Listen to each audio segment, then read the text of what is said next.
The first time my mother-in-law called me sweet, I understood it wasn't a compliment. It was Sunday afternoon, the kind where everything looks calm on the surface. The house was immaculate. Not warm, immaculate. Every cushion aligned, every photo carefully chosen to tell a story about success, stability, and control. "You're very sweet, Emily," Linda said, lifting her teacup with 2 fingers. "But you're still so young. You'll understand how these things work when you've lived a little more." I smiled. I always smiled. Because when people think they've already defined you, they stop asking questions. My name is Emily Carter. I was 25 years old, married to their youngest son, Ryan. To them, that single fact explained everything they needed to know about me. I was the girl he married. Not a partner. Not an equal. Certainly not someone whose opinion mattered. Ryan's family ran their lives like they ran their business.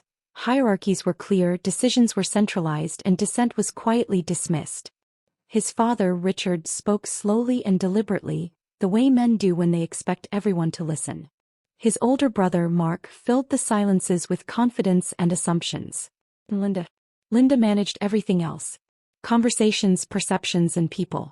Including me. At every family dinner, the routine was the same. They talked numbers, contracts, future plans. I poured wine, passed plates, and listened. Whenever I asked a question, the room would pause, just long enough to remind me I had crossed an invisible line. "That's a little complicated," Mark would say with a polite laugh. "Business can be confusing at first," Linda would add, smiling again. "Let's not bore Emily with this," Richard would conclude. And Ryan stayed quiet. Not because he agreed with them, but because this was how things had always been. I didn't correct them. I didn't argue. I didn't push. I watched. Because what they never understood, what they never even considered, was that I wasn't confused at all. I was paying attention. And the more they underestimated me, the clearer it became that one day, very soon, they were going to make a decision that would change all of our lives. A decision they believed I was far too young to understand. People often confuse silence with ignorance. I had learned early that staying quiet made others careless. They spoke more freely. They revealed more than they intended. And Ryan's family revealed a lot. Their construction company had been profitable for years, but not because it was well protected.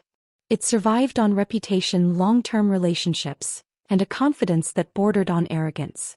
The kind that comes from never having been challenged. They talked about expansion constantly. Bigger projects. Riskier contracts. "This is how growth works," Richard liked to say, as if repetition turned opinion into fact. What they didn't talk about were margins. Or exposure. Or what would happen if even one of those projects failed. I noticed the way invoices were discussed vaguely, never precisely. The way Mark dismissed concerns about debt with a wave of his hand.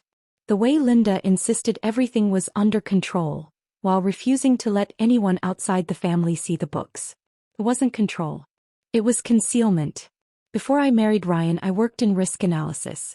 Not the dramatic kind people imagine. No shouting boardrooms or hostile takeovers.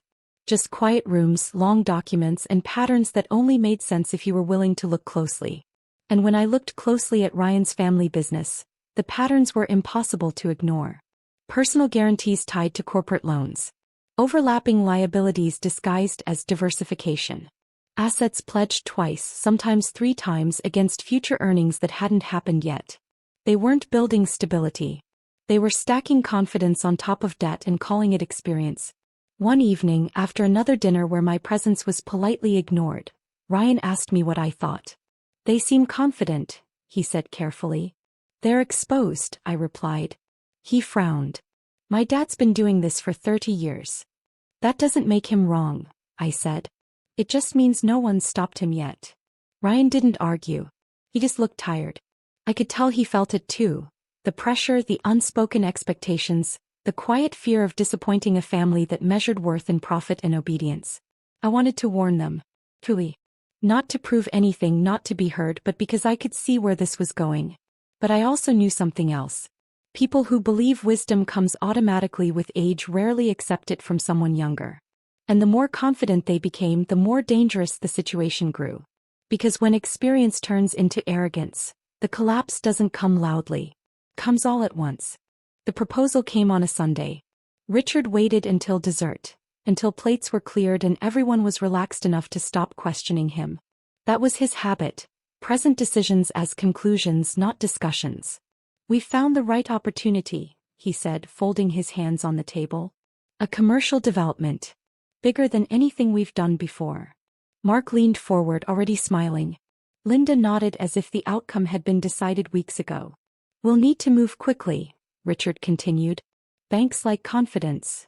A slim folder was placed on the table, slid neatly toward Ryan.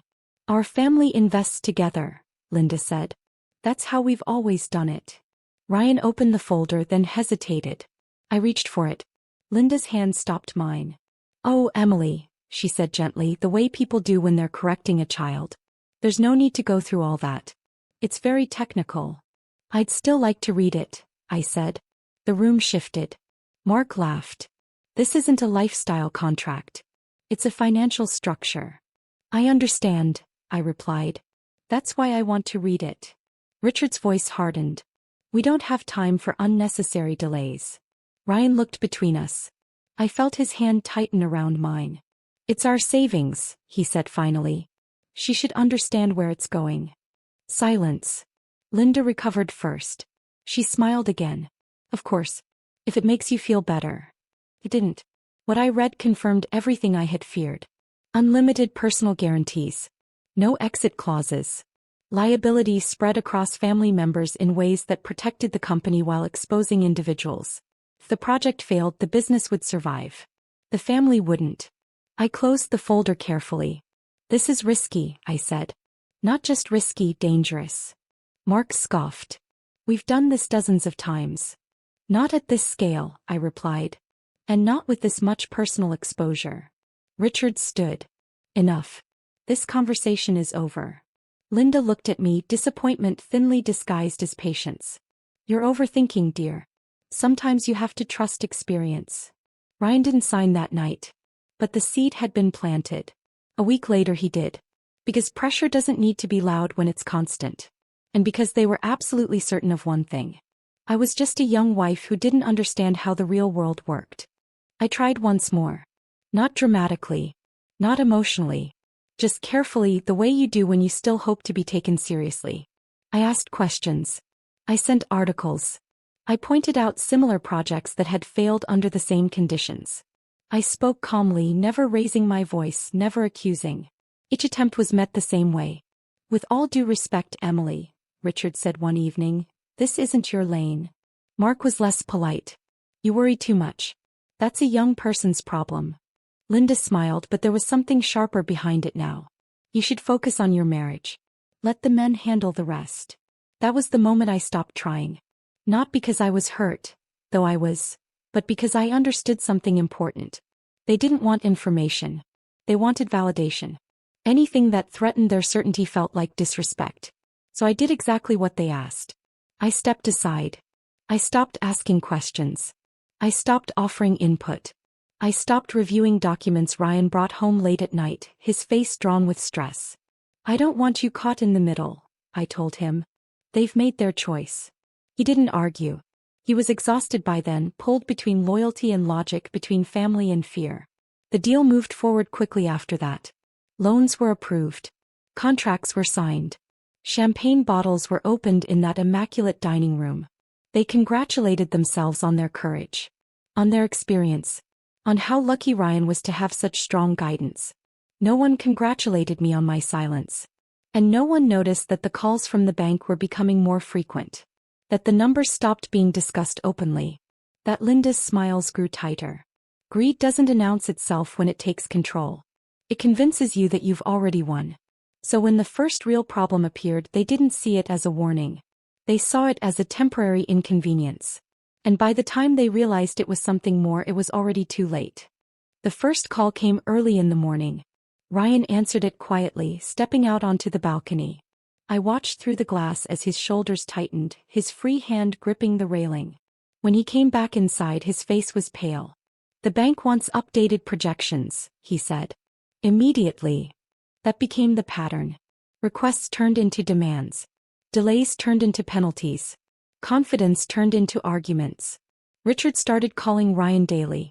Not to ask how he was doing but to tell him what needed to be fixed. Mark blamed contractors. Contractors blamed supply chains. Linda blamed everyone except herself. And still no one asked me anything. Until the night Linda showed up at our door unannounced. She didn't sit down. He paced. "We may need to restructure," she said. "Temporarily." I waited. "There's a shortfall," she admitted. "If we can move some personal assets around, we can stabilize things." Ryan looked at me then. Really looked. And for the first time Linda followed his gaze. "You understand paperwork," she said slowly. "You could help us make this cleaner." Cleaner.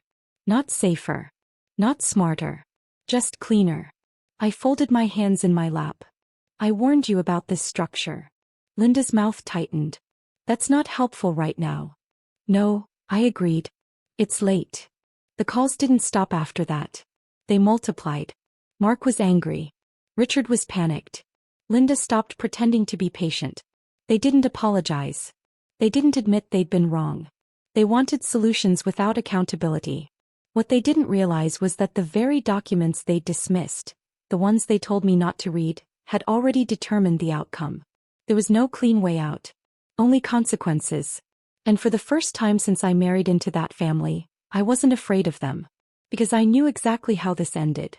And they were finally starting to understand that being older didn't make them wiser. It just meant they'd had longer to make mistakes. The final meeting happened in silence. No raised voices. No dramatic accusations. Just documents spread across the table and the slow realization settling in. The bank exercised its rights first. Then the secondary lender followed. Assets were frozen. Properties tied to personal guarantees were no longer protected by the company's name. Richard looked smaller than I had ever seen him. Mark stared at the table, jaw clenched, saying nothing. Linda kept adjusting her necklace, her hands trembling despite her effort to stay composed. They finally turned to me. Not with respect. Not with apology. With expectation. "You know this language," Linda said. "There has to be something you can do." I met her eyes calmly. "There was," I said. "Months ago." Ryan spoke then. His voice was steady. "We're not signing anything else." That was the moment it ended. The business survived on paper for a while longer, but the family didn't. Properties were sold. Relationships fractured. Blame passed from one person to another until no one wanted to carry it anymore. They lost the company they were so proud of. We lost nothing. Ryan and I kept our savings. Our home. Our peace. Months later, Linda tried once more to speak to me privately. She said she hadn't realized I was so capable. I didn't respond. Because the lesson had never been about proving myself. It was about understanding something they never did. Wisdom doesn't come from age alone. Comes from listening. From humility. From knowing when confidence has quietly turned into greed. They thought I was a silly little girl. And that mistake cost them everything.